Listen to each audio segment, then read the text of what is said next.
뒤부터 좀 들어가자고요. 재판이라는 게 있는데, 재판이라는 것은, 그 뒤에 프린트 있잖아.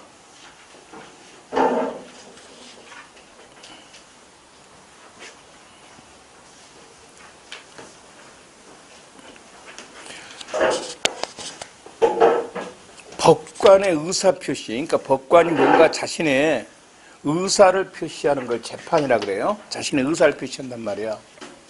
그래서 이 재판의 종류에는 의사표시의 방법은 세 가지가 있어요. 판결이라는 것이 있고, 결정이라는 게 있고, 명령이라는 게 있어. 그러니까 법관은 이 세 가지로만 의사를 표시할 수 있어요. 어떤 형태로든. 그러면 이제 판결 언제 이걸 하고 이거 할 것인가는 법에 딱 규정돼 있어. 이러이러한 의사표시를 할 때는 판결로 해라. 이럴 때는 결정을 해라. 이렇게 법에 딱 규정돼 있단 말이에요. 여기는. 그러면 이제 이런 재판에 대해서 불복을 어떻게 할 거냐는 거예요. 불복. 자, 여기를 이제 오늘 한번 보자고요. 이 판결에 대한 불복부터 보자고요. 법관이 판결이란 의사를 표시했는데 이 판결이 아직 확정이 안 될 때가 있을 거고, 이걸 미확정이라 그러죠. 판결이 확정이 돼 있을 때가 있을 거라고요. 두 개 중 하나일 거야. 확정될 때가 있고 확정이 안 될 때가 있을 거라고요. 그 다음에 이제 결정에 대해서 있고 명령에 대해서 있는데, 이 결정이나 명령은 확정돼 버리면 불복을 못 합니다. 어떻게 해볼 수가 없어. 그러면 요 미확정 판결에 대해서 불복하는 것을 우리가 상소 이렇게 불러요. 상소. 그리고 요 결정에 대해서 불복하는 것도 상소, 이것도 상소라 그래. 그러니까 상급법원에 소를 지게 한다 이 말이야. 상급법원에. 그리고 이 확정에 대해서 불복한 게 두 개가 있어요. 재심이라는 게 있고 비상상고라는 게 있어. 있는데 여기서 뭐가 시험에 잘 나오냐면, 그동안에 이 재심이 시험에 거의 나와. 거의. 그런데 상소는 그 뒤에 프린트 가져온 거예요? 오늘 거? 상소는 그동안에 시험에 안 나왔었단 말이야, 이게. 그런데 매 시험에 나와, 이 상소가 최근에. 많이 나올 때는 두 문제까지 나와버려. 이 상소는 좀 정리를 좀 해놔야 돼요. 이거는. 그래서 이제 이 상소를 좀 보자고. 상소를. 그러면 재판이 세 개 있잖아? 판결, 결정, 명령이 있는데, 이 중에 판결이나 결정, 명령에 대해서 이제 미확정된 거, 불복한 거를 상소라 그랬잖아. 그 중에서도 뭐가 나오냐면, 요 판결에 대한 것이 나와. 요거는 잘 안 나와. 여기는 잘 안 나온다고. 자, 이러면서 오늘 프린트 준 걸 한번 읽어보자고요. 자, 상소란 미확정 재판에 대해서 상급법원에 불복한 것을 말한다. 이렇게 있다고요. 상소란. 그러면 상소가 아닌 게 뭐냐? 확정 재판에 대한 불복, 재심, 비상상고 이렇게 할 거예요. 그 다음에 동급법원에 대한 불복도 있다 할 거야. 이거를 정식재판 청구라고 하는 건데 좀 이따 하고, 그 다음에 검사처분에 대한 불복은 이제 다음에 소송 쭉 진행해 나가면서 할 건데, 뭐 재정신청이랄지 이런 검찰 항고 이런 건 아니다. 그러면 상소의 종류인데요. 자, 이제 오늘 판결부터 보자고요. 요거 반드시 알고 있어야 됩니다. 그림. 이게 별거 아닐 것 같은데, 이거 중학교 책에서도 나와, 고등학교 책에서도 나오고, 그런데 여러분이 막 헷갈려 버려요. 이거 시험장에 들어가면. 이거 꼭 알고 있어야 돼요. 우리나라 재판은 3심제라는 거는 다 알죠. 그래서 이제 1심, 2심, 3심 이렇게 그려놓고요. 그래놓고 1심이 이제 판결에 대해서요. 1심이 지방법원 단독부면은, 이건 다음 주에 한 번 더 할 거예요.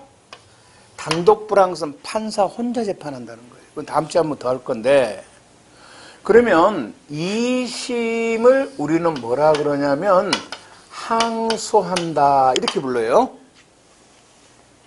여기가 어디냐면 지방법원 합의부예요. 알았지? 합의부는 이제 판사가 여러 명이서 재판한 거고요. 그 다음에 3심이 어디냐면은 이 3심을 상고한다 이렇게 하는 건데, 여기는 대법원이에요. 우리는 상고심이 대법원입니다. 그래서 이제 상고심을 하나, 대법원 말고 상고심을 따로 하나 만들어 주라. 이게 이제 대법원 판사들 입장이야. 이게 왜냐하면 자기들은 좀 놀겠다는 거지, 한마디로 말해서. 재판 안 하고. 그런데 국민들은 반대야. 니가 뭐해 놀아? 네가 하는 일이 뭔데? 재판이나 하지. 그래서 이제 이 상고심을 하나 만들려고, 그럼 뭐가 돼?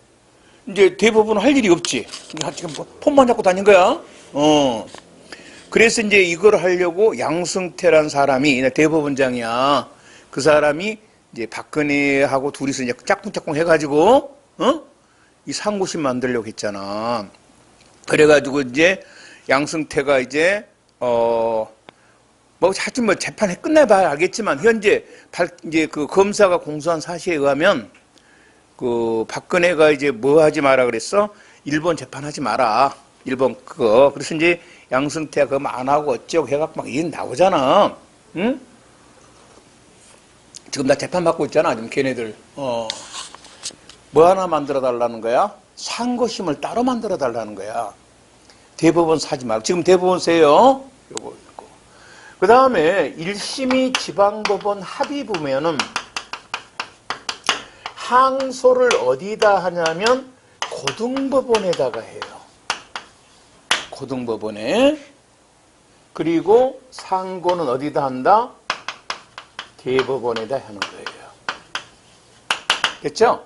그러면 여기를 뭐라 그러냐면 2심을 우리는 항소심 이렇게 불러요. 그리고 여기를 뭐라 그래? 대법원을, 지금 현재 상고심이 없으니까 대법원을 뭐라 그런다? 상고심 이렇게 부르는 거예요. 상고심. 알겠죠? 그러니까 항소심은 두 개가 있죠. 지방법원 합의부가 있고 어디가 있어요? 고등법원이 있으니까 지금 대법원에서도 상고심도 이렇게 하자는 거예요.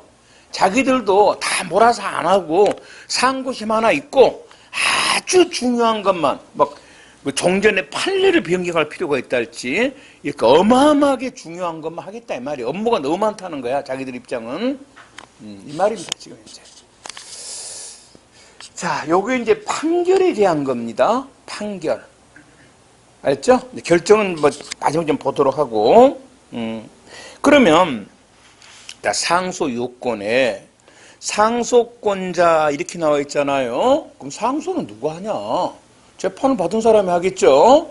그래서 검사나 또는 누가 한다? 피고인이 상소를 할 수 있다. 그거는 별로 중요하지 않죠. 항고권자도 결정을 받은 사람이 하겠죠. 검사 또는 피고인 아닌 자가 결정을 받은 때는 항고할 수 있다. 이렇게 되는데 그거는 별로 중요하지 않아요. 여러분이 알아야 될 거는 340조와 341조를 꼭 알고 있어야 됩니다. 있어야 됩니다. 그리고 아까 내가 이거 첫마디 하려도 잊어버렸다. 여러분이 이제 형법하고 소송법을 하잖아요. 그런데 좀 한 사람은 관계없는데 처음 한 사람은 둘 중에 하나는 분명히 점수가 잘 나올 건데 하나는 안 나올 겁니다. 처음. 그러니까 형법이 쉬운 사람은 소송법이 좀 까다롭고요. 소송법이 쉬운 사람은 형법이 까다로워요. 왜 그러냐 그러면 처음 시작할 때 그런단 말이에요. 형법은 암기 사항이 그렇게 없어요. 암기보다는 형법은 그 틀을 잡아놔야 돼요.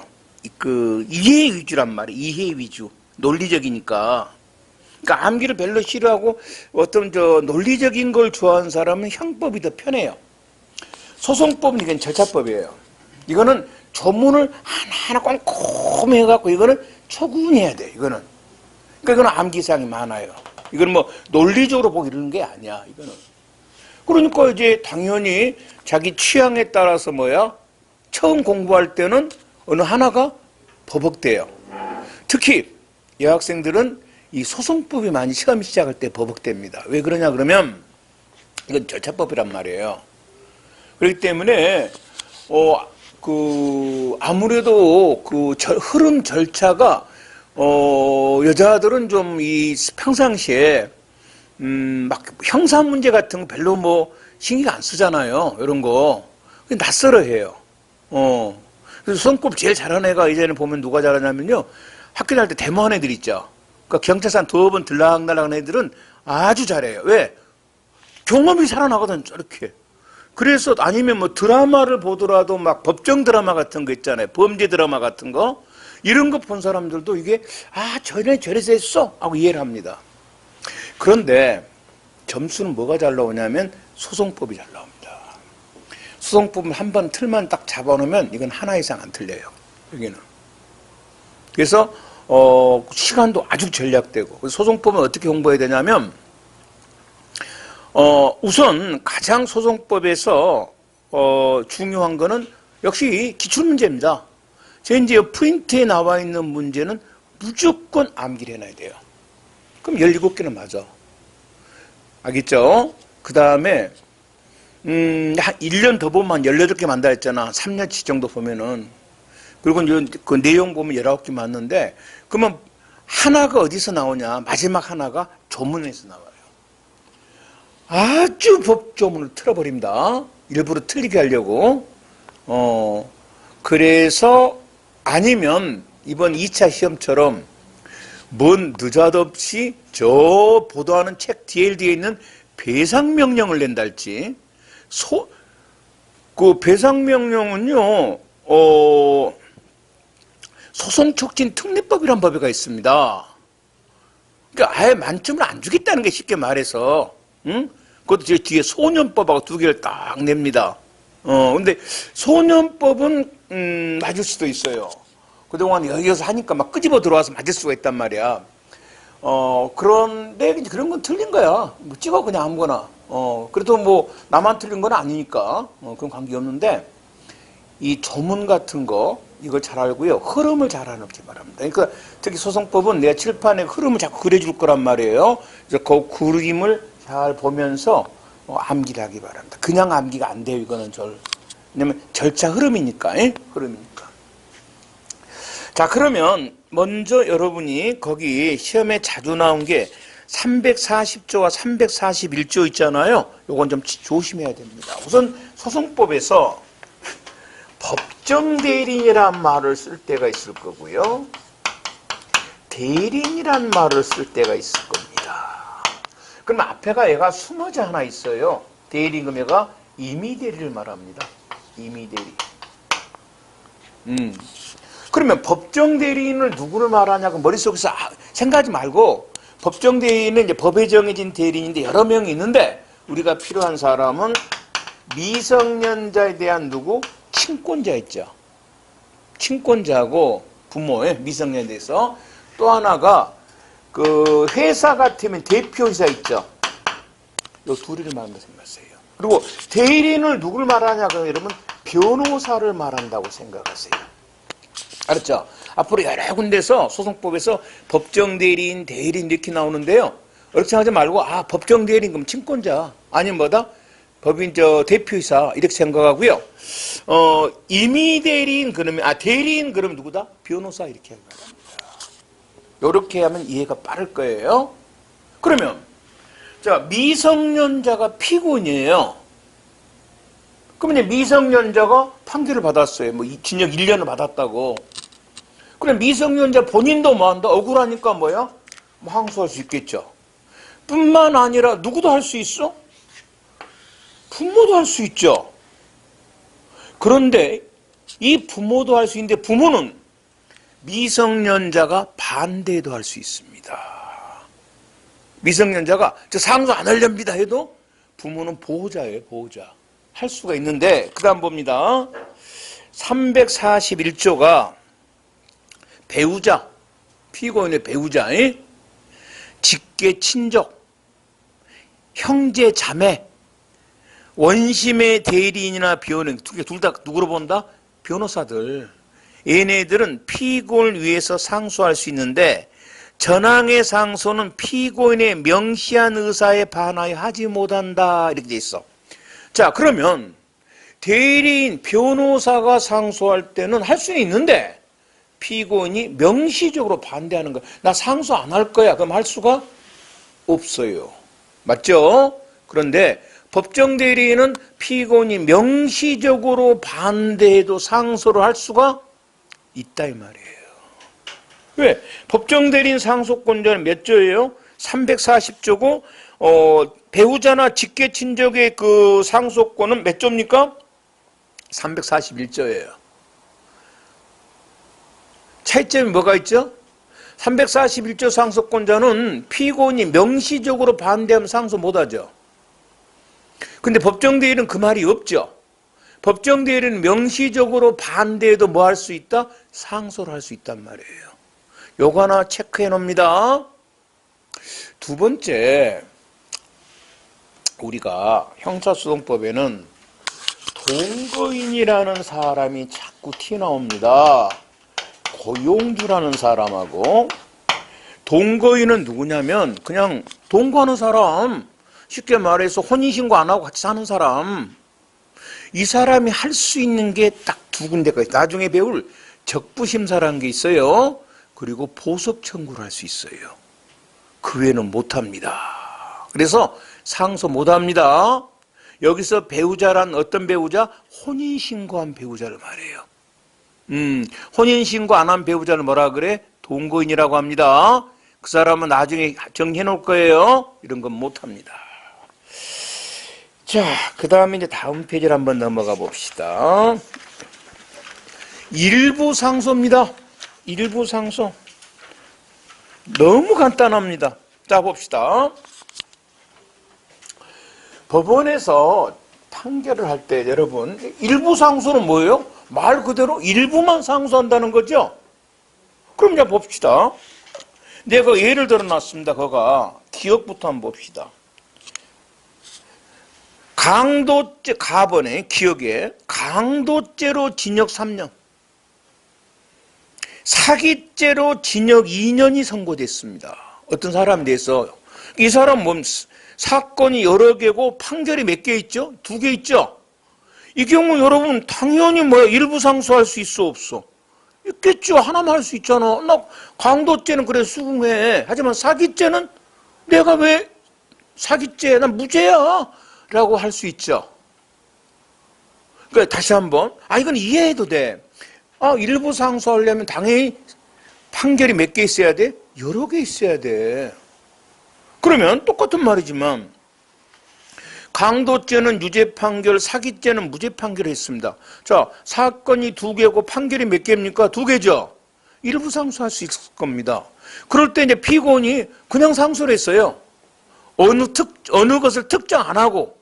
그럼 이제 법원은 당연히 어디다 상소했을까? 무죄 부분에 상소할 리가 없겠지, 피고인이. 그때는 유죄 부분에 한 거고, 검사는 어디다 했을까? 무죄 부분에 했겠지. 이렇게 추정할 수 있습니다. 자, 그런데요, 나번 한번 봅시다.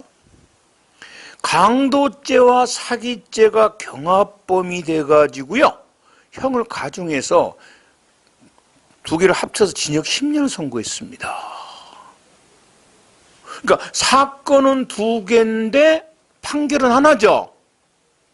이거 일부 상소 어떻게 합니까? 못하는 거지. 어떻게 합니까? 그 중에서 난 강도죄만 하려면 그래. 강도죄만 하는데 징역형은 얼마야?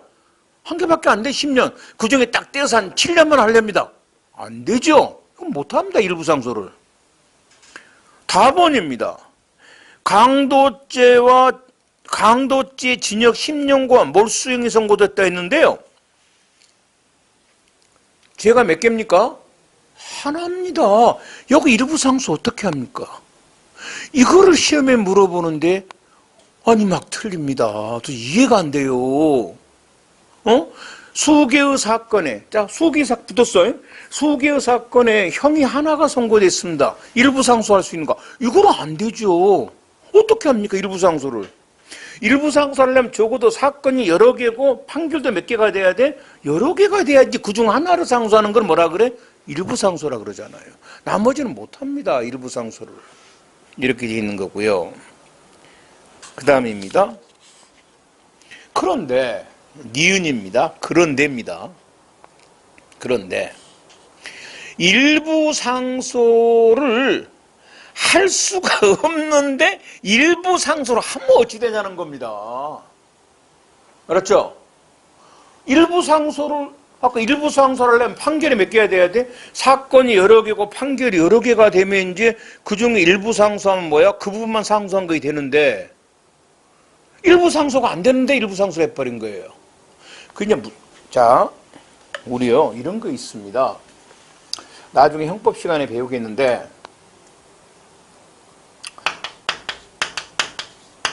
상상적 경합이 있고 이거 알아야 됩니다. 형법 시간에 나중에 하더라도 지금 여러 군데서 필요하거든요. 실체적 경합이라는 게 있습니다.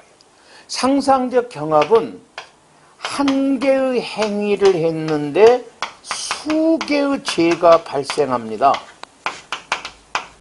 여기를 뭐라 그래? 상상적 경합 이렇게 합니다. 가장 편한 게 이제 그런 거 시험에 안 나오겠지만 이를테면 이거 중요한 예를 하나 들어봅시다.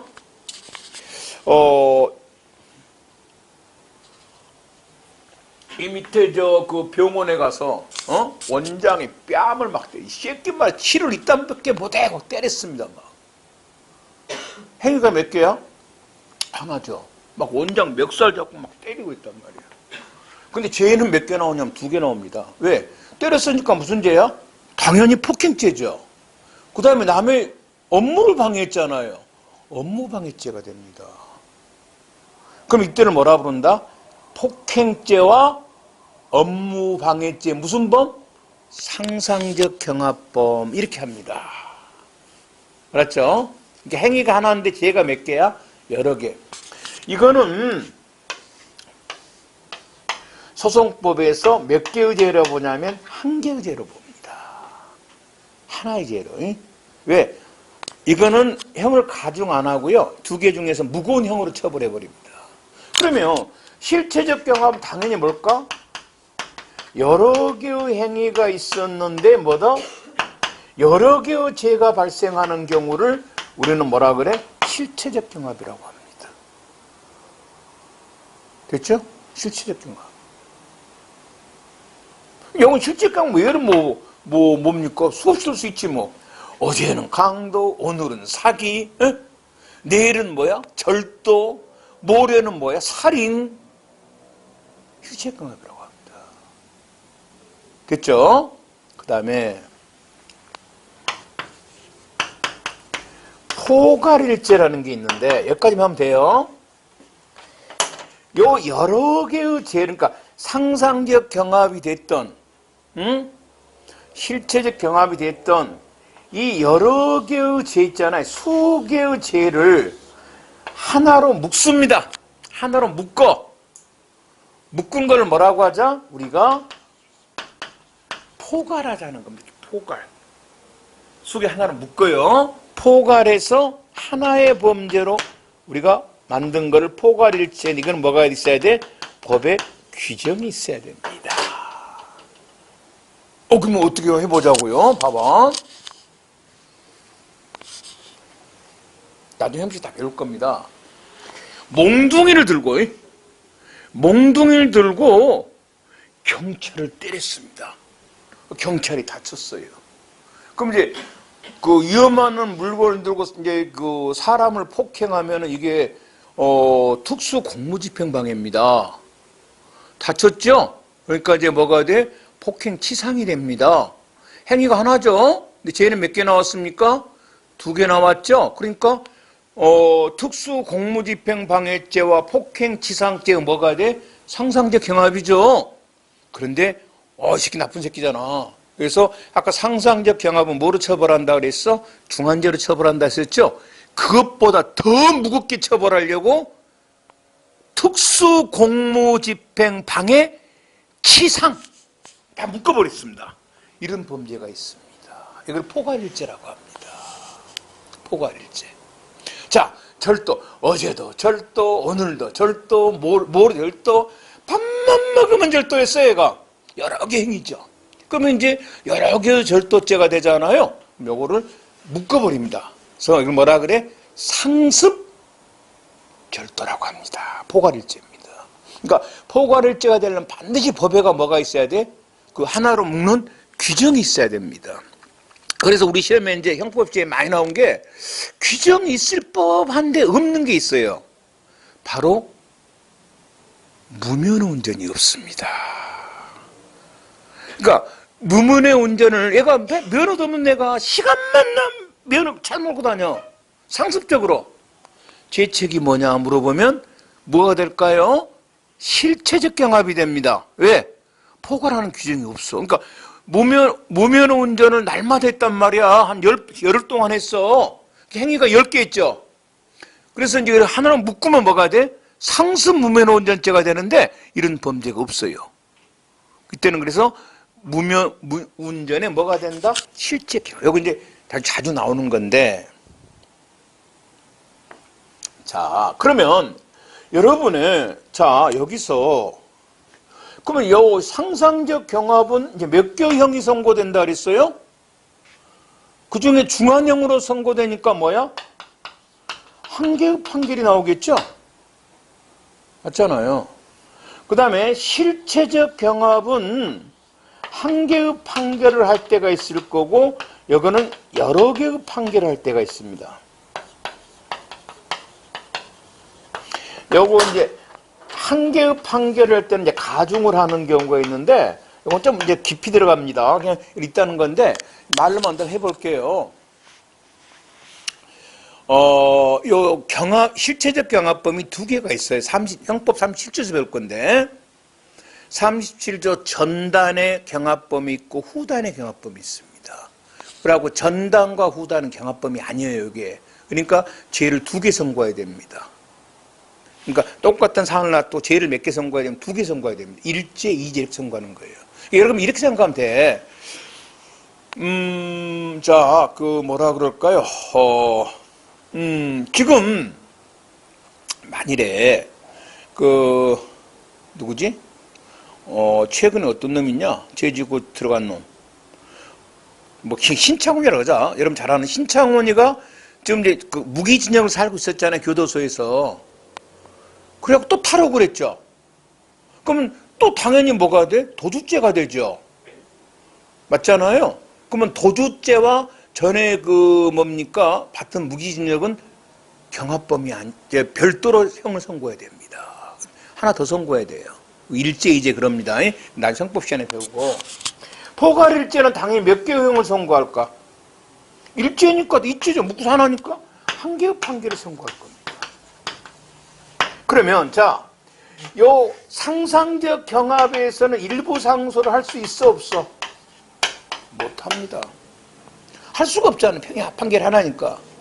요 경합범위라도 형이 가중이 돼서 한 개의 판결가 있으면 일부 상소를 할 수 있다 없다? 없습니다.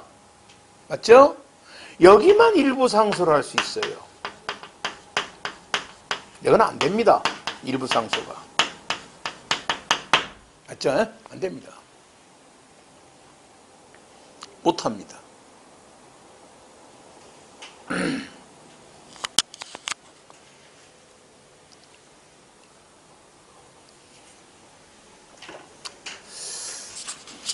자, 또 형법 문제 또 한번 들어가 봅시다. 하나의 행위에 의해서 이제 하나의 행위로 보는 게 형법에 이런 게 있습니다. 아까 내가 사람을 때린 것도 하나의 행위지만, 응? 어떤 범죄의 수단과 그 범죄의 결과 있잖아요. 여기를 우리는 하나의 행위로 봅니다. 수단. 그러니까 강도를 하기 위해서 사람을 감금할 때 있잖아. 감금. 또는 강간하려고. 그러면 당연히 죄가 뭐야? 감금했으니까 무슨 죄? 감금죄. 강간하면 무슨 죄? 강간죄. 강도죄. 이렇게 되겠죠. 그러면 이제 이 감금이 강도의 수단이란 말. 강도하려고. 그럼 수단은 강도의 행위로 봅니다. 하나의 행위로. 그럼 뭐가 돼? 상상적 경합이 돼요. 감금죄와 강도죄 뭐가 된다? 상상적 경합법. 이렇게 합니다. 그런데 강도가 이미 끝났어. 그런데도 감금을 계속합니다. 그러면 당연히 감금은 강도 수단이 아니죠. 별개의 행위로 봅니다. 그럼 뭐가 돼? 실체적 경합이 됩니다. 형법 시험에 어마어마하게 나옵니다. 간단해. 그러니까 당연히 수단이 되면 강도보다 뭐 빨라야 돼, 늦어야 돼? 빨라야 됩니다. 그러니까 문제 읽으면서 감금이 강도보다 먼저 있었냐, 뒤에 있었냐 찾으면 돼요. 그렇죠? 감금이 강도보다 먼저 있었으면 무슨 죄? 강도와 감금은 상상적이고 뒤에 있으면 뭐가 돼? 실체적이 됩니다. 그렇죠? 이거 하나 봅시다. 옛날 우리 시험에 나왔던 거. A가 A를 자동차에 태워서 감금을 했습니다. 자동차에다가. 그리고 도중에 돈을 빼앗았습니다. 그리고 계속 자동차에다 태우고 갔습니다. 돈 빼앗고. 그리고 이제 나중에 석방을 했습니다. 이때 제 책은 이렇게 물어봤어요. 돈 빼앗고 나고 계속. 그러니까 국어시험이야. 자동차에다가 사람을 감금해 놓고 가면서 돈을 빼앗고 그리고 석방했을 때 이 사람의 죄책은 좀 뭐를 물어보는 거죠? 여기를 물어보는 거예요. 두 개가 뭐야? 실체적입니다. 근데 여러분 여기를 착각한 거야. 일단 자동차 태웠잖아 처음에. 그러니까 여기까지만 하면 뭐지? 여기까지만 하면 뭐야? 상상적 경합이죠. 왜? 자동차에 사람을 태워가지고 감금이지. 가면서 돈을 빼앗았다는 거예요. 거기까지만 했으면 뭐야? 감금죄와 강도죄 상상적 경합인데 돈을 빼앗고 계속 자동차에 태워서 16km쯤 가다가 차에서 내려줬을 때 죄책은 이렇게 물어봤다고요. 이건 뒤로 물어본 거예요. 감금죄와 강도죄 실체적 경합법입니다. 이거 이제 고전적인 문제입니다. 경찰직에. 헷갈리면 안 돼. 자, 그런지 그 말 하려고 한 건 아니고.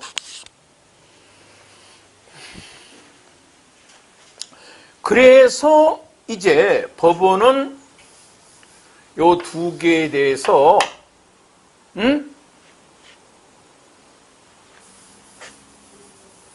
자, 여기서 이제 요렇게 되면은 이제 뭡니까? 이제 경합에서 징역 5년을 선고했다고 한번 해봅시다. 자, 사건은 두 개지만 판결은 몇 개죠? 하나죠? 일부 상诉못하죠? 못하잖아요. 못하잖아. 그런데 검사가 이 무식한 놈이 뭐야? 감금죄 하나만 상수를 했을 때는 어떻게 할 거냐는 겁니다. 이 문제예요. 이거 여러 군데 사용할 겁니다. 나중에 뭐 할 때 오늘 여러 군데 쓸 겁니다. 이거 여러 군데 쓸 겁니다. 그래서 내가 형법이랑 쭉 늘어놓은 거예요. 이거 정확히 알고 있어야 돼요. 그래야만 여러분이 이해를 합니다. 이건 이쪽에 공부를 여러 수년 해도 이거 모르니까 에라 모르겠다 찍어버린 경우들이 꽤 많습니다. 공부 수년을 찍어버립니다. 그냥 내가 그 보면은 그 한 몇 년씩 공부한 애들도 이거 나오면은 모르겠으니까 그냥 찍습니다. 이렇게 아니면 그냥 이제 사람이 찍는다는 건 피말린 작업이야. 에? 그렇지. 왜 인생을 찍는 거나 마찬가지야. 한 문제가 평생을 잡아하는데 한 문제는 평균 1점입니다. 평균 1점이면 어마어마합니다. 이건. 그래서 이제 막 안 되니까 막 어거지로 암기한 경우도 있어요. 어거지로. 잘 나옵니다. 여러 군데서 많이 나옵니다. 이거. 일부 상수 있잖아요. 이 자체로 나올 수도 있지만은 이 자체로 나면 안 틀립니다. 왜? 일부 상수 할 수 있는 거, 수개의 제에 대해서 수개의 판결이 있을 때 한다. 나머지는 안 된다. 이 자체가 나오면 안 틀려요. 그런데 요게 이따 배울 재심에서도 나오고 상고심에서도 나온단 말입니다. 이게 응용이 돼서 나와요. 그래서 어려워요. 지금은 이것만 하자고 일부 상소를 했을 때 어떻게 할 거냐는 겁니다. 안 되는데 이 말이에요. 그때 할 수 없이 어떻게 해야 돼? 부분은 전부 다 상수한 거로 봅니다. 그러니까 여기서 강도죄만 상수했는데 뭐까지 상수한 거로 봐버려? 강금죄까지 같이 상수한 거로 봅니다. 이해되죠? 이 말이 했죠? 이건 뒤에 다시 좀 하도록 하고, 그래서 일부 상소를 하게 되면 그 일부와 불가분의 관계 있는 부분에도 상소 효력이 미친다. 그래서 이제 막 상상자 일제만 나오죠. 형이 하나만 뭐 일제, 포괄일제 일부분에 상소했을 때는 다른 부분에도 상소 효력이 미친다 이 말이에요. 그럼 여러분은 왜 실체적 경합범에서 한계의 판결한 걸 왜 안 적어놨습니까? 너무 길어서 안 적어놨어. 그러니까 일부 상소가 안 되는데 일부 상소하면 뭐하다? 전부 다 그 효력이 미친다. 그 다음에 진역형과 몰수형이라는 게 있습니다. 여러분 몰수는요 독자적으로 형을 선고 못합니다. 이걸 부가형이라고 합니다. 몰수는 다른 형에 붙여서 하는 거예요. 그러니까 당연히 진역형과 몰수형이 선고됐다. 그럼 몰수만 선고를 할 수가 없습니다. 왜? 상소보다 몰수만 상소하면 나중에 몰수만 선고해야 되잖아요. 몰수는 무슨 형입니다? 부가형입니다. 그리고요 상소 제기 기간입니다. 상소는 제기는 그 기간 내 서면으로 하고요. 구술로는 안 됩니다. 상소 제기 기간은 언제부터 진행하냐면요. 판결을 선고한 날입니다. 또는 알려준 날입니다. 이거 굉장히 조심해야 되는데요. 좀 다시 할 겁니다. 이거는 우선 343조의 2항 요게 여러분만 헷갈린 게 아니고요. 일반 교재 같은 데서도 많이 잘못 적어져 있습니다. 헷갈려가지고 좀 이따 할 거예요. 상소는 재판을 선고 고지한 날로부터 진행합니다. 그러면입니다. 니은이 옛날 경찰직에 나온 것 같은데요. 판결이 선고가 되면은 이제 그 판결서 그 정본이라고 있습니다. 판결서를 재판장이 만들거든요. 이렇게. 그러면 이제 그거를 원본이라고 합니다. 그 원본은 한 장밖에 없습니다. 그거를 보내주면 안 되죠. 그래서 원본은 복사를 합니다. 이렇게. 복사를 하고 법원 사무관이 5급이에요. 걔가 제일 끝에다가 복사한 종이 제일 마지막에다가 이것은 정본입니다 라고 쓰고요. 자기 이름 쓰고 도장 딱 찍습니다. 법원 사무관 개똥이. 그거를 뭐라 그래? 판결서 정본이라고 합니다.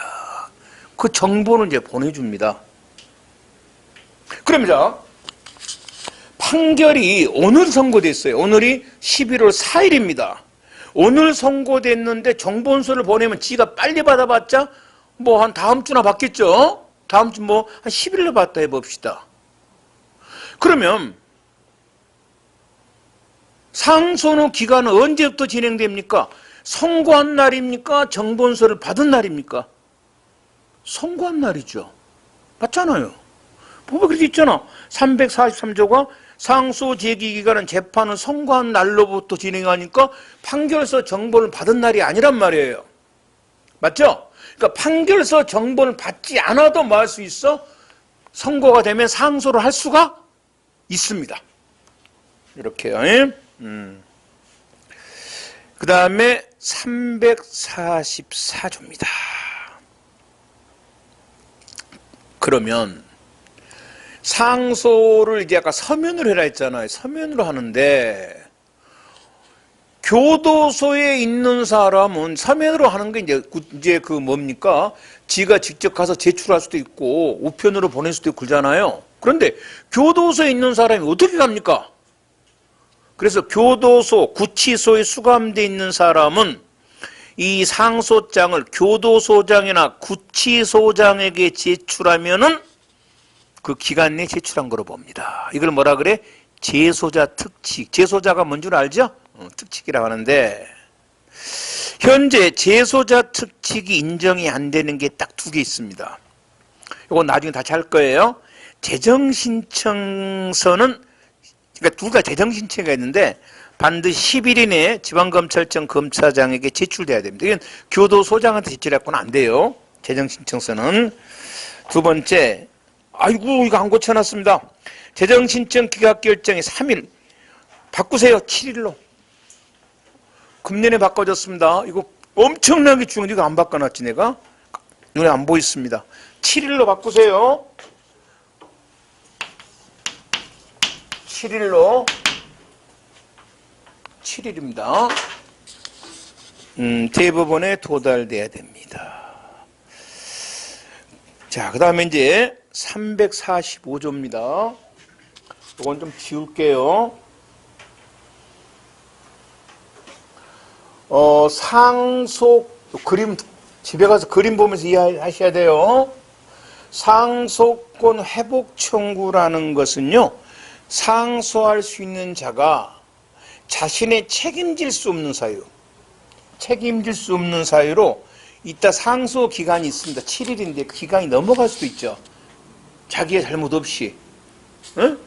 이랬을 때는 그 상소권 회복 청구를 할 수 있습니다. 이걸 그러니까 책임질 수 없는 사유인데 포기입니다.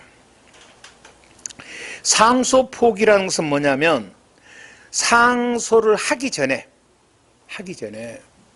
원심법원이라는 것은요, 내가 불복하고자 한 재판한 그 판결한 법원을 원심법원 그럽니다. 그러니까 내가 1심 판결에 불복할 거야. 그럼 뭐가 1심이 뭐가 돼? 원심이 됩니다. 항소심이 뭐가 되고 상소가 되고, 내가 항소심 판결에 불복할 거야. 그럼 뭐야? 항소심이 뭐가 되는 거야? 원심이 됩니다. 그러니까 내가 불복하고자 한 재판을 한 법원을 뭐라 부른다? 원심법원 이렇게 하는데요.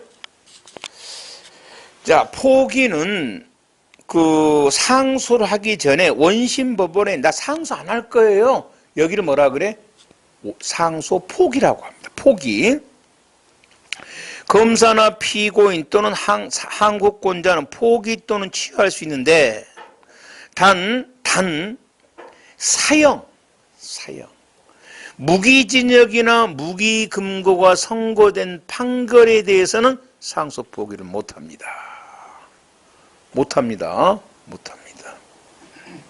그런다고 자동으로 상소되는 건 아니에요. 그럼 가만히 있으면 어쩝니까? 가만히 있으면 확정되는 거예요. 자동으로 되는 거 아니에요, 이건. 그 예전에 신문에 한번 나온 적이 있었는데 그 박정희 때 말이에요. 인혁당 사건이라고 있습니다. 인혁당.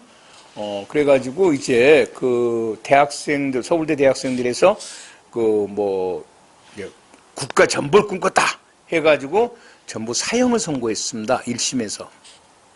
근데 당연히 이제 그 사형이 선고되면 이제 국선 변호가 따라 붙습니다. 근데 그 사람이 이제 그 한 10여 년 전인가 쏜 글을 봤는데 그 중에 학생 하나가 나머지는 다 이제 상소를 한다. 사형이 선고되니까 죽는데, 다 이제 뭐 항소를 했겠죠. 근데 이 학생은 아무런 말이 없더랍니다. 그래서 이제 이 자기가 생각하는 역시 똑똑한 놈이구나. 어차피 박정희가 다 사형시키려 했으니까 이거는 항소해봤자 이미 딱 정해져 있는 거야. 내가 구차스럽게 목숨을 구걸하지는 않겠다. 자기는 그렇게 생각했는가 봐요. 그래가지고 이제 야 역시 서울대생이라 똑똑하네 이렇게 했는가 봐요. 근데 좀 지나니까 막 연락이 온 거야. 왜 그러냐니까 자기 딴에는 자기 혼자 법을 공부한 거야. 보니까 349조가 뭐하다? 사형이나 무기에 대해서는 상소를 포기할 수 없다. 그러니까 뭐야? 내가 가만히 있어도 자동으로 상소인 줄 아는 거예요. 아니에요. 불행사와 포기는 다릅니다. 불행사는 뭐야?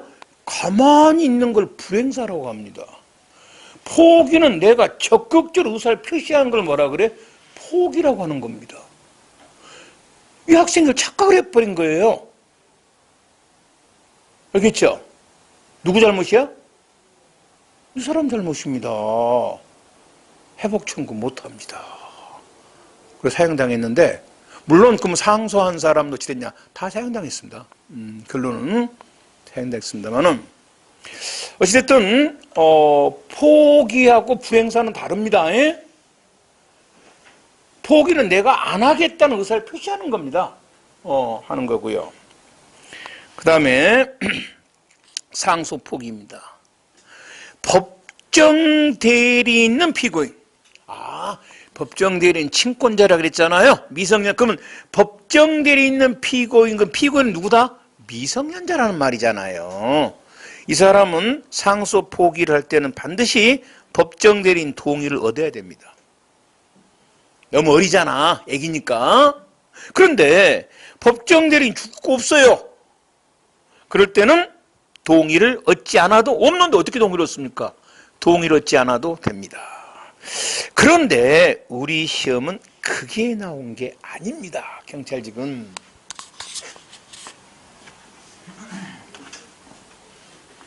여기는 그림 그리세요.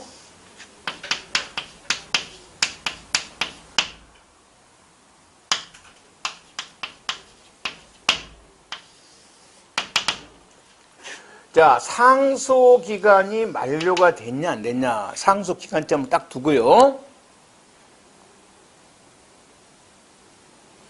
그러면 상소를 포기한 사람이 아까 이제 나 상소 안 하겠습니다 이렇게 포기한 사람 있잖아요. 이 사람이 가만 생각하니까 자기가 말을 잘못한 것 같아. 응? 잘못한 것 같더란 말이야. 자기가 포기를 한 게. 이랬을 때 포기 효력을 다투면서 포기 효력을 다툴 수가 있어요. 나는 그 포기란 말 안 했는데 왜 포기된 겁니까? 라고 다툴 수가 있습니다. 그러면 이것이 시험에 나오는데 잘 보세요. 여기는 상소 기간 경과 전입니다. 만료 전. 여기를 뭐라 그래? 상소 기간이 지났죠? 경과 후입니다. 됐죠? 그러면 여기서 이제 상소 기간 경과 전에 당연히 상소 포기를 다툴 수가 있겠죠? 효력을 다툰다 이 말이에요. 지금 현재 다툼. 나는 포기 안 했다. 다툴 수 있어요. 그건 문 삼지 않아. 이게 중요한 건 아니고 뭐 상소 제기하면 되는데 상소권 회복 청구를 하냐 안 하냐 이 말입니다.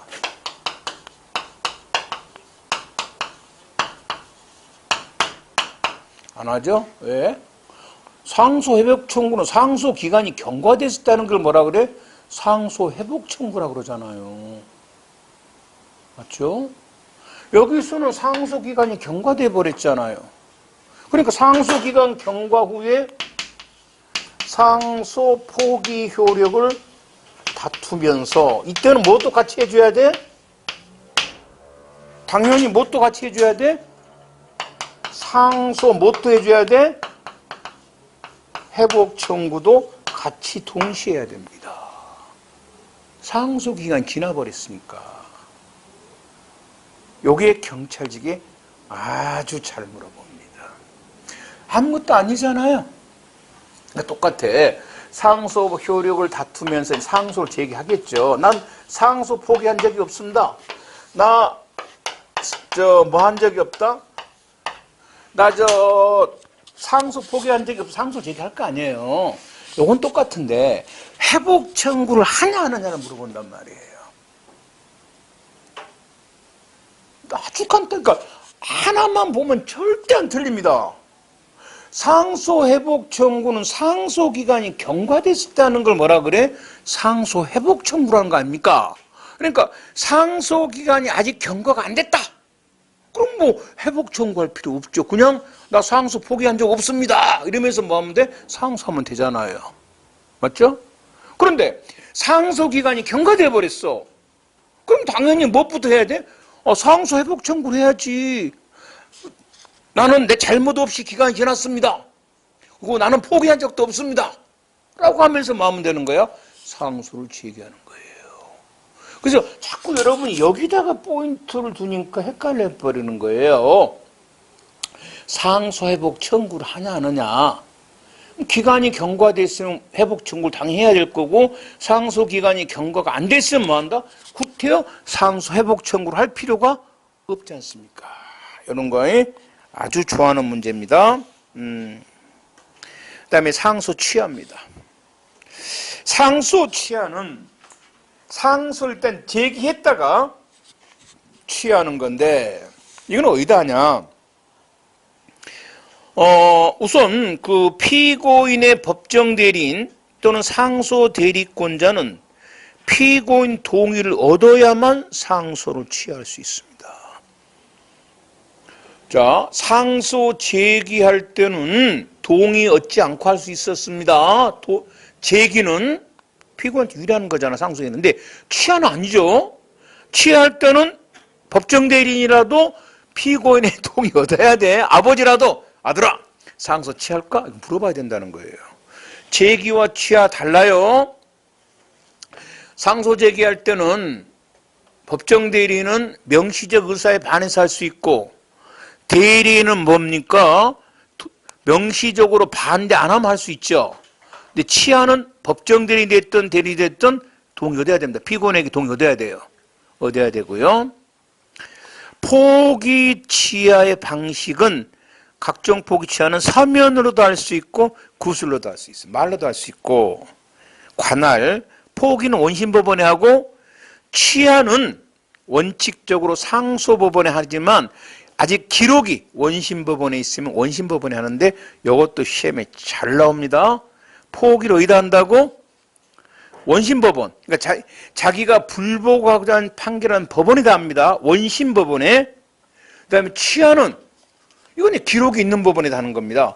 기록이 상소심에 있으면 상소심에, 원심에 있으면 원심에 합니다. 한 번 포기 354조 취한 자는 다시 상소 못하고 제소자 특칙 이러한 포기나 취하의 의사표시를 구치소장한테 하면 됩니다. 그 다음에 356조 포기 취하를 하게 되면은 법원은 상대방의 그 사유를 통지합니다. 제 상소 포기했대 이렇게 하고요. 그 다음에 상소의 이익입니다. 상소 이익뿐만 아니라 대한민국 모든 재판은 현재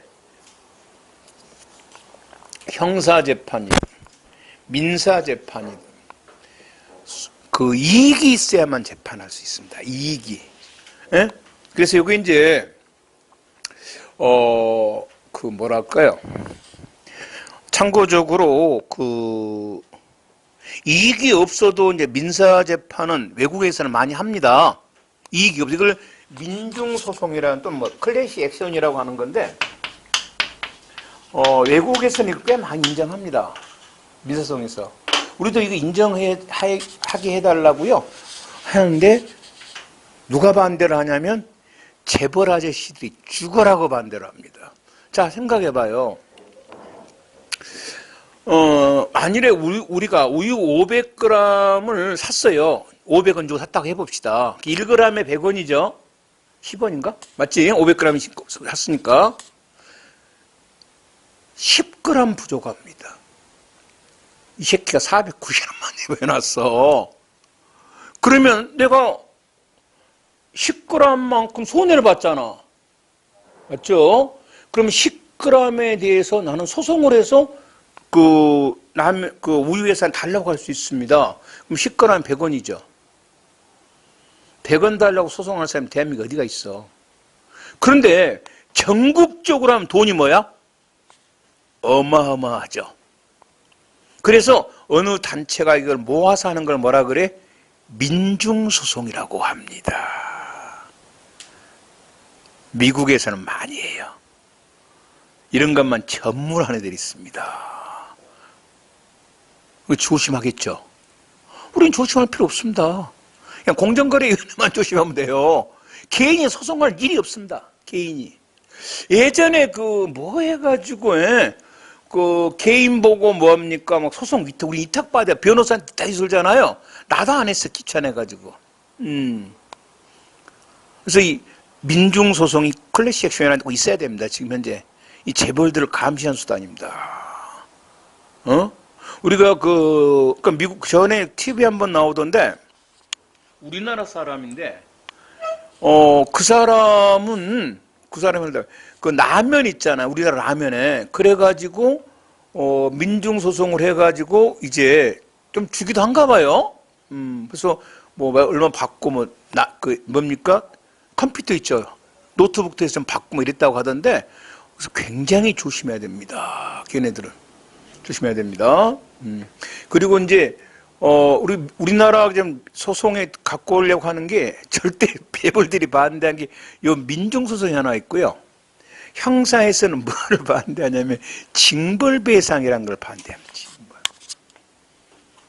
요거 있으면 작살나 버립니다. 징벌이라고 해갖고 뭐냐면 우리는요, 예를 들어서 증권 조작을 하잖아요. 주식 조작을 하잖아. 그러면 이제 형사처벌 길어야 한 2, 3년입니다. 돈 한 1,000원 먹었는데, 그리고 뭐야? 벌금 많이 받자 한 1, 200 내고 끝내버립니다. 미국은 안 그래요. 징벌이라는 것은요, 아예 탈탈 털어버립니다. 한 푼도 없이 만다? 때려버린 걸 뭐라고 해? 그래서 여러분, 미국 큰 기업도 망해버리고 겁니다. 그러니까 만일에 어느 신문사가 나를 명예훼손을 했어요. 아주 악의적으로 했단 말이야. 악의적으로. 그러면 우리는 뭡니까? 손해배상하면 그거 해봤자 명예훼손죄 벌금형이니까 노익죄 같은 거 뭡니까? 한 5, 60만 원 주고 끝내버립니다. 근데 징벌이 들어가면 어떻게 돼? 수천억 때려버립니다. 망해버리라 이 말입니다. 쉽게 말해서. 그러면 징벌적 배상이 우리나라에 들어와 버리면 어떻게 돼? 아마 무서울 겁니다. 함부로 가짜에서 못 낼 겁니다. 그렇잖아요. 신문사 큰 망하기는 일도 아니에요. 아니 수천억 떼어버리니까. 그 조국의 우리다가 아무튼 언젠간 들어올 겁니다. 글쎄 들어올 거예요. 언젠가는 이 민중소송하고 징벌배상이 언젠가는 들어올 겁니다. 미국에서는 큰 기업들 많이 망합니다. 이 징벌배상 때문에.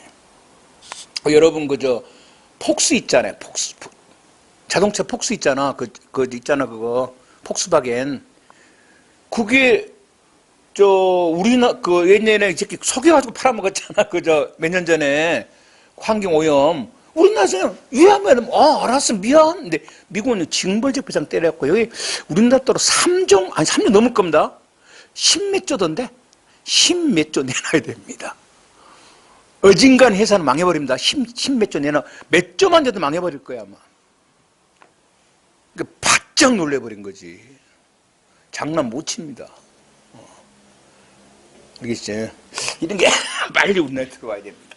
자, 이익이 있어야 돼. 하여튼 우리나라 무조건 이익이 있어야 돼. 그러니까 이익이 안 되는 이유가 뭐냐, 그러니까 이익이 없다는 겁니다, 이익이. 민중소송 왜 안 되냐? 이익이 없다는 건. 이익이 있어야 하는데, 내가 만일 어떤 좀 정의의 사나이야. 당신들을 위해서 소송해 줄 수가 없다. 내 이익이 아니잖아. 이 말입니다. 검사 이익입니다. 검사는, 정당한 법을 적용하는 사람을 검사라고 합니다. 피고인의 꼭 적은 아니에요. 그래서 검사는 피고인의 불이익뿐만 아니라 피고인의 이익을 위해서도 만다 상소를 할 수 있습니다. 법관이 피고인에게 말도 안 되는 법을 적용할 때 있잖아요. 그러면 할 수도 있고, 그것보다는 피고인의 상소이익을 보자는 겁니다.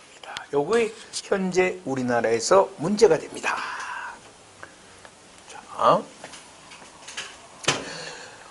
판결은 말이죠. 이걸 이렇게 한번 정리를 해야 되겠네요. 자, 유죄가 있고요. 유죄. 검사가 이제 공소를 제기를 하면은 법원은 어떤 재판을 하냐면 이 검사 공소 제기가 무효일 때가 있을 겁니다. 검사 공소 제기가 유효일 때가 있을 거예요. 그러면 무효가 되면은 공소 기각 판결이라는 걸 합니다. 아니면 면소 판결이라는 걸 합니다. 유효이면 이제 심리를 해서 유죄일 때가 있을 거고 무죄일 때가 있겠죠. 둘 중 하나겠죠. 심리를 해서. 그러면 유죄가 되면은요, 이제 법원은 유죄다. 그럼 이제 형을 정합니다. 이걸 몇 년을 선고해도 형을 정합니다. 형을 정했으면 이제 형을 선고할 겁니다. 형을 선고했으면 이제 집행을 할 겁니다. 이런 식으로 진행할 거예요. 그런데 유죄인데 형을 면제하는 경우를 우리는 뭐라 그러냐면 형 면제 판결 이렇게 부릅니다. 유죄인데 형을 면제할 때가 있어요. 다음에 형부 시간에 배울 겁니다. 친족상도례. 어제 약간 설명했죠. 그러니까 자식이 아버지 돈 훔쳐가잖아요. 그러면 절도죄입니다. 근데 형을 면제합니다. 부자지간이니까. 그 다음에 형을 정했는데 선고를 안 할 때가 있습니다. 이걸 뭐라 그래? 선고유예 판결 이렇게 합니다. 선고유예는 많이 들어봤을 거예요. 그 다음에 선고 판결이 있고, 이건 더 많이 들어봤을 겁니다. 선고를 했는데 집행을 잠시 보류하는 걸 뭐라 그래? 집행유예 판결 이렇게 합니다. 그러면 여러분, 유죄 판결은 뭐가 있어? 형면제 판결, 선고유예 판결, 그 다음에 무슨 판결? 선고 판결. 그 다음에 무슨 판결? 집행유예 판결. 맞죠? 요게 유죄입니다. 그 다음에 이제 무죄가 무죄인데, 현재 피고인은 이것만 상소할 수 있다는 겁니다. 이것만 상소할 수 있어요. 나머지는 못합니다. 그래서 억울한 사람이 꽤 많아요. 꽤 많습니다. 예를 들어서, 자, 나는 말이지, 예전에 주병진이라는 사람이 있어요. 개그맨. 그 사람이 이제 강간죄로 재판을 받았어. 강간죄로. 자기는 안 했다는 거야, 강간을. 강간 친고죄 했을 때. 난리나서 대한민국 당 최고 인기 있는 개그맨이었는데, 여자가 고소를 취소했어요. 고소 취소한 무슨 재판 때려요? 공소기각 판결을 때립니다. 주병진은 뭐를 받고 싶어? 무죄를 받고 싶은 거야. 상소를 못합니다. 이걸 시험에 뭐라 부르냐면 공소기각 판결에 받지 않으면 무죄 판결을 받을 자신이 있지 라고 해도 안 됩니다. 안 됩니다. 그래서 억울한 사람들이 많고, 또 옛날 이런 경우도 있습니다. 이것도 상소가 안 됩니다. 꽤 오래전에 초등학교 하여튼 1학년인가 2학년 두 남자가 있었는데, 그 남자 중 하나가 자기 친구 여동생을 죽였다고 해가지고 이제 뭡니까? 경찰이 수사를 한 거예요. 걔는 안 주겠다고 하는 거고, 부모들은. 그러면 이거는 뭡니까? 나이가 14세 미만입니다. 그래서 만일에 무죄 판결 됐다 해봅시다. 무죄거든요? 그러니까 자기는 안 했는데, 안 했단 말이야. 근데 무죄 이유가 뭐야? 책임이 없으니까 상소 못 합니다. 이렇게 해서 실제로 이 피고인 입장에서는 상소하고 싶은 경우가 굉장히 많은데 현재 우리는 안 됩니다. 오로지 뭐만 할 수 있어? 유죄 판결만 할 수 있다는 게 판례입니다. 법은 없어요. 판례가. 그래서 쥐병기 같은 사람은 억울하잖아요. 영원히 그러니까 자기는 자기 입으로 나 무죄야, 무죄 판결을 받았어. 그런데 그건 자기가 하는 소리고 공식적으로 뭘 받은 거야? 공소 기각 판결을 받은 겁니다. 여자가 고소를 뭐해서? 취소해서. 억울하잖아요.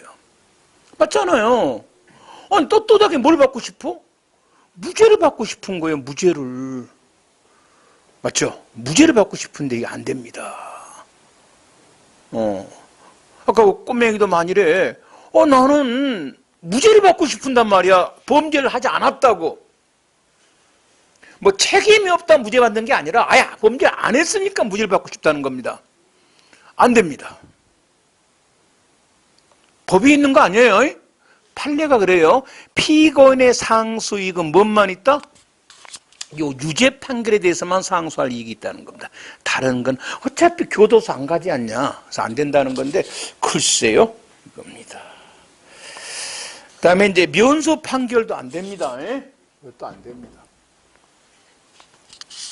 여기까지가 우리 경찰직 문제인데 2번 있지 않습니까? 2번.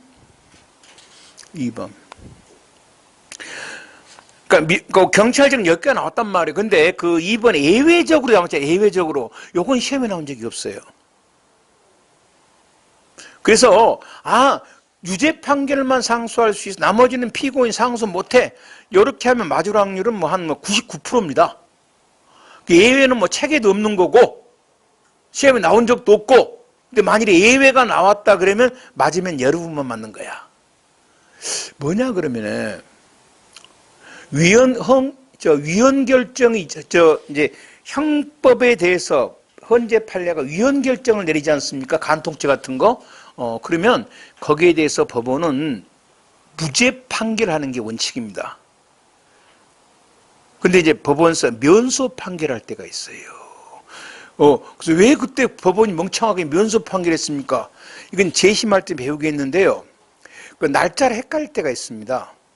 할 건데, 그 위헌 결정을 받았는데 그 사이에 합헌 결정을 한번 때릴 때가 있어요. 그러니까 간통죄는 처음부터 위헌이 아니라 합헌 결정했다가 나중에 위헌 결정 때렸잖아요.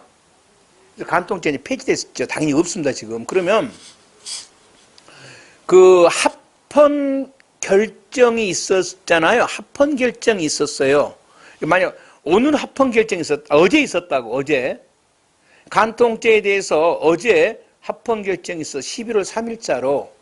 그러면 언제까지 이게 유효하냐면 그 법이 합헌 결정 있는 날까지, 그러니까 어제까지 유효하고 다음 날 오늘부터 형법이 무효가 됩니다. 형법이. 알겠죠?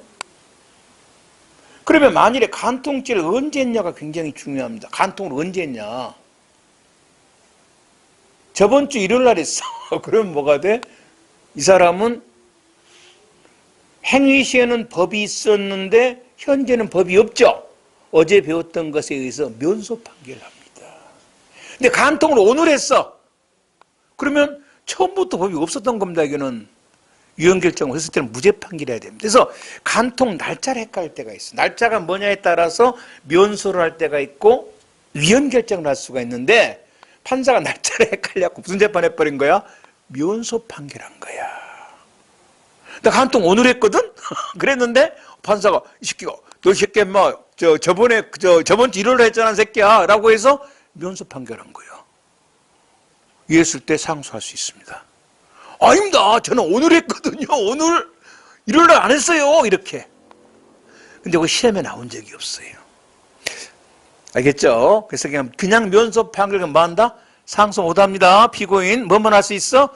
유죄 판결에서만 합니다. 그럼 내가 이걸 왜 적었을까? 출제한 새끼가 장난칠 때가 있어요. 형 면제 판결에 대해서 상소할 수 있는 거야. 그럼 아니야 유죄 아니니까 이렇게 할 때가 있어요. 형 면제 유죄입니다. 상소할 수 있어요. 그 다음입니다.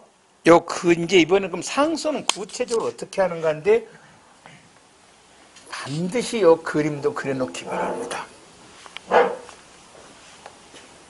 자, 여기 제일 중요한 그림 들어갑니다. 제일 중요한 그림이에요. 원심 판결이 선고됐습니다. 원심 판결은 자기가 불복한 재판이라고 했습니다. 그러면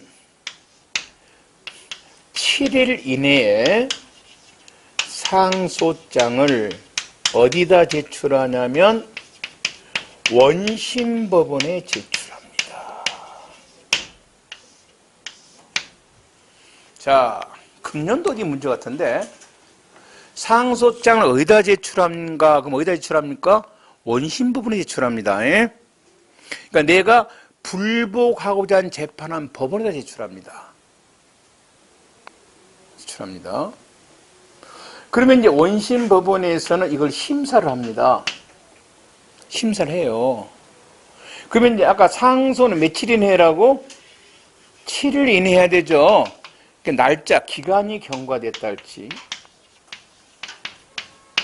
또는 아까 상소권이 있어야 되지요. 상소권 자체 정의 있었잖아. 뭐 대리인 딱 나왔었잖아. 상소가 부적법하다 할지 이익도 없다 할지 이랬을 때는 이 상소를 기각해 버립니다. 기각 뭘 한다? 결정이란 걸 합니다. 상소를 기각시킵니다.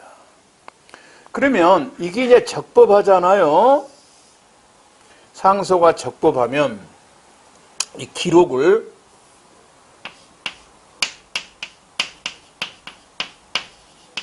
소송 기록을 이제 보냅니다. 어디로 보내냐면 항소심으로 보냅니다. 상소법원으로 기록을 이제 송부합니다. 보내요. 그러면 이제 이 상소 기록을 받은 법원은 이것을 이제 나 기록을 받았다.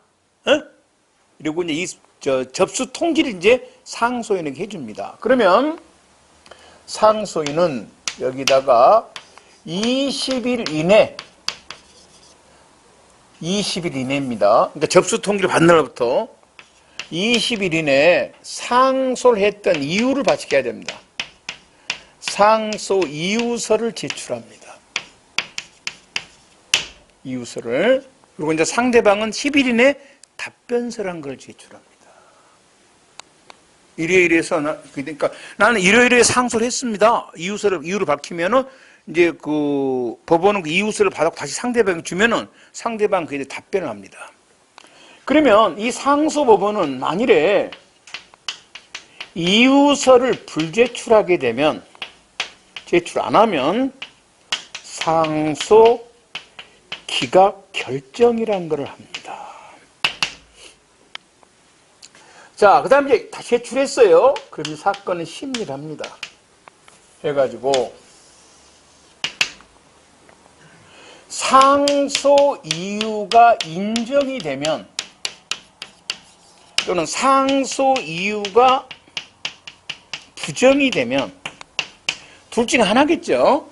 심리해 보니까 상소가 타당해. 맞아. 아니 이유가 없어. 둘 중 하나겠죠.